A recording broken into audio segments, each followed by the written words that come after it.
أعوذ بالله من الشيطان الرجيم.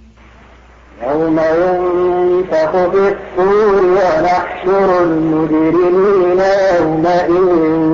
زرقا يتخافتون بينهم إن لبثتم إلا عشرا نحن أعلم بما يقولون إذ يقول أمثلهم طريقة إن لبثتم إلا يوما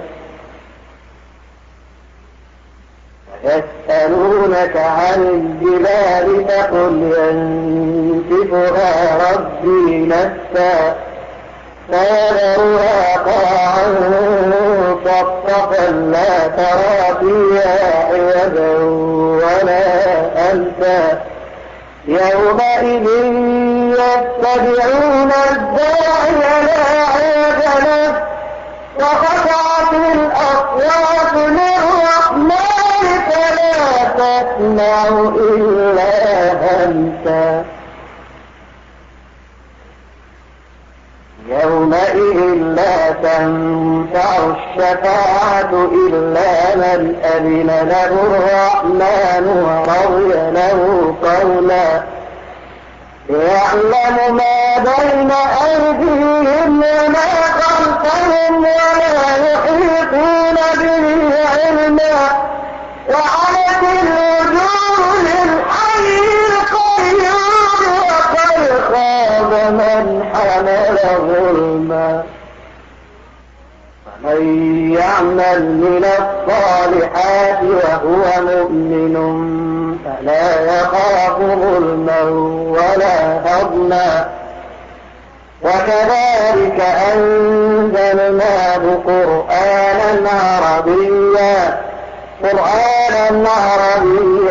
وصرفنا فيه من الوعيد لعلهم يتقون أو يحدث لهم ذكرا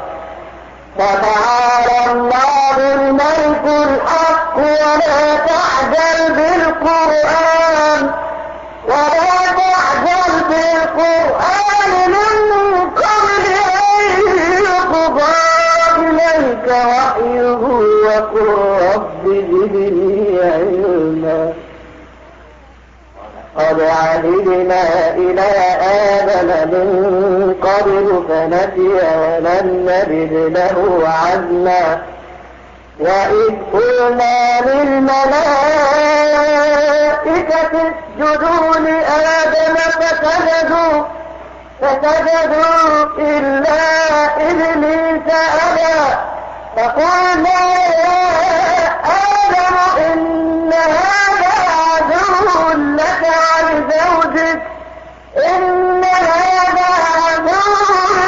ولزوجك فلا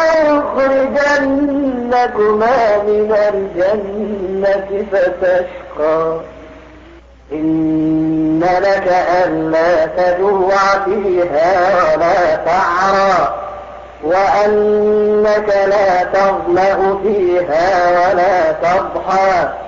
فوسوس إليه الشيطان قال يا آدم هل أدلك على شجرة الخلد وملك لا يبلى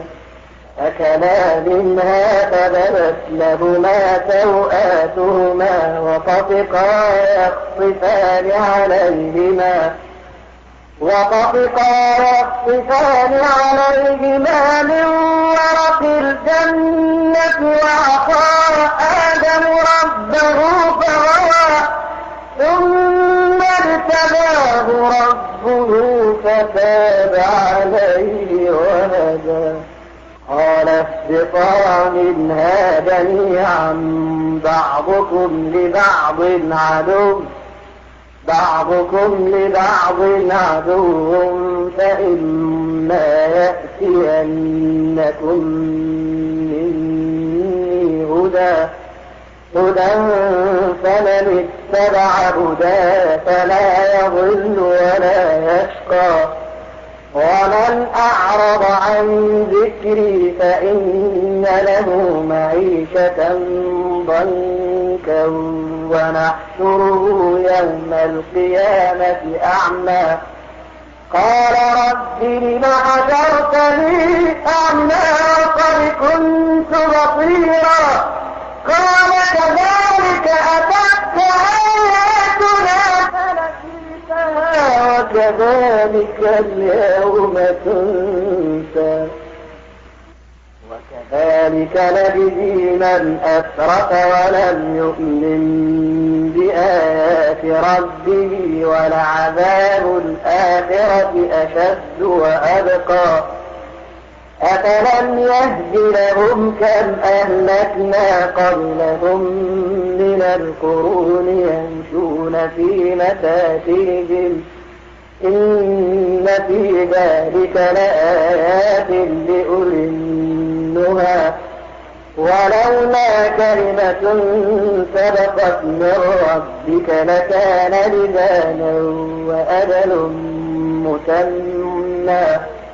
فاصبر على ما يقولون وسبح بحمد ربك قبل طلوع الشمس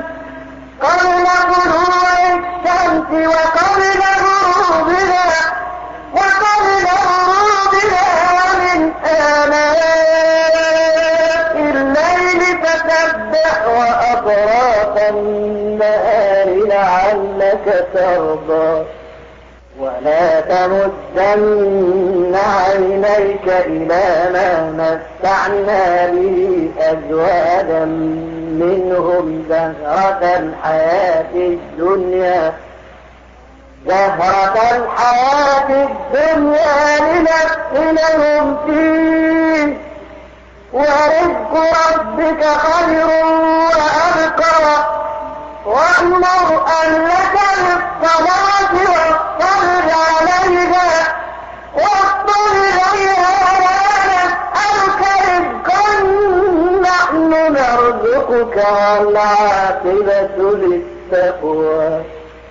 قالوا لولا يأتينا بآية من ربه أولم تأتهم بينة ما في الصحف الأولى ولو أنا أهلكناهم بعذاب من قبله لقالوا ربنا لولا أرسلت إلينا رسولا